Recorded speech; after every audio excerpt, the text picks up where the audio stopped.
Oh, we've been talking about wisdom, and I wanted to read to you a quote this morning. It's one of my favorite quotes from wisdom, and partly because wisdom is the kind of quality that's actually hard to capture in words. It is more nuanced, it's more subtle, and it's kind of hard to define. And somehow this quote, it's from Proust, and this quote really captures it. So I'd like you to settle on back and let me just read it to you, and then I'll talk about it, okay? Okay.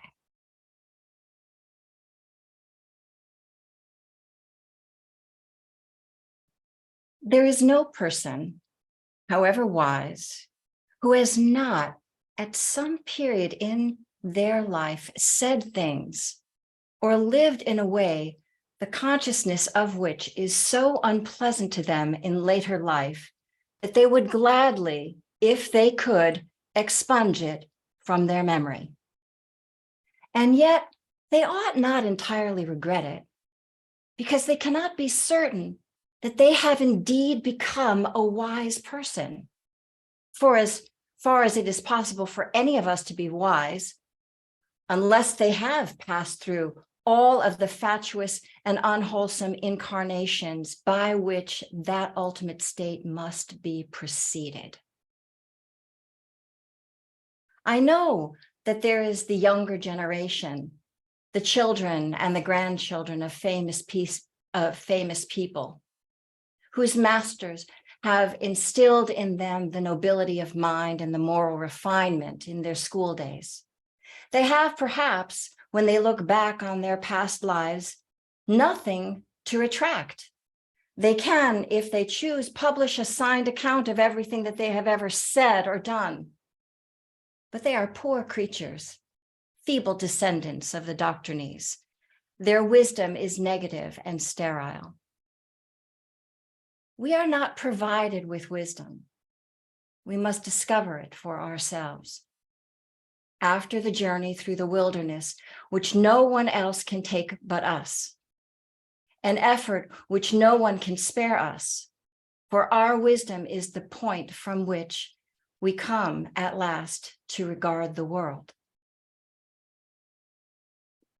The lives of those you admire, the attitudes that seem noble to you, are not the result of training at home, by a father or by the masters at school.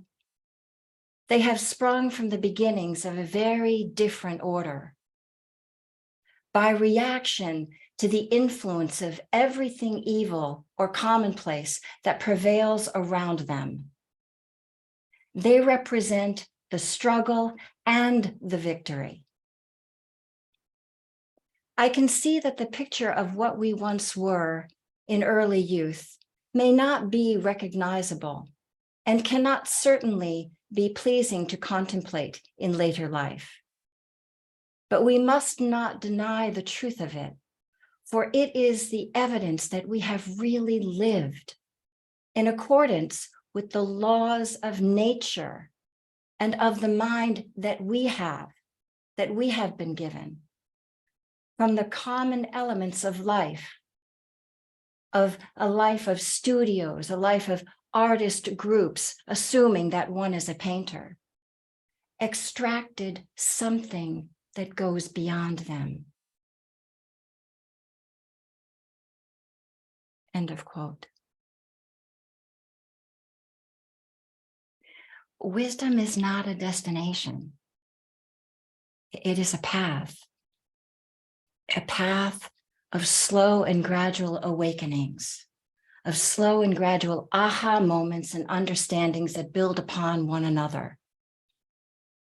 It is conditioned in by all of the experiences of our life, all of the bumps in the road, all of the detours, the scraped knees, the broken hearts, the seeing the results of our opinionated judgmentalness, our tendencies toward extremes, and slowly feeling our way back to center. It comes from mindful reflection and discernment of what has happened, not once, but many times, such that each time a piece of the puzzle of the learning is revealed and can be put in place. As we get older, we have the gift of age that can, if we are lucky, be a measure of wisdom for the trials and tribulations that we have lived through and that have prepared us for the ones yet to come. Take the surprise out of the other shoe dropping and remind us that this too shall pass, that nothing lasts or stays, and that we grow a trust in ourselves that we can figure out how to work with what is before us. We've seen enough to know that much, because that's what's got us here in the first place. I think of my grandfather. I feel very fortunate to have, lived with and known my grandparents. I think of my grandfather in his workshop with his arthritic hands fixing something old and broken, but still useful, taking his time, puzzling through the problem, trying this way and that way and failing before coming to fix it, but not getting frustrated or irritated, just slowly trying one thing after another. He had that way with people too. If they had a problem, they came to him. He had patience and he had a sensibility to think things through.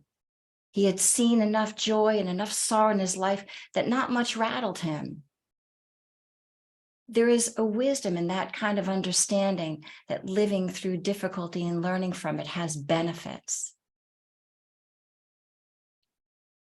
Wisdom is not a thing. It's not an object that we can hold, but a deep understanding that comes through experience, grows out of the muddy pond of our life into a beautiful lotus flower. We cannot deny or ignore all of the difficulty that comes our way, but we can learn from it. We can learn by seeing the error of our and others' ways, learn by our failings, learn what works. We can think and feel and discern what is most useful. We can make course corrections, constant, many course corrections. This is wise.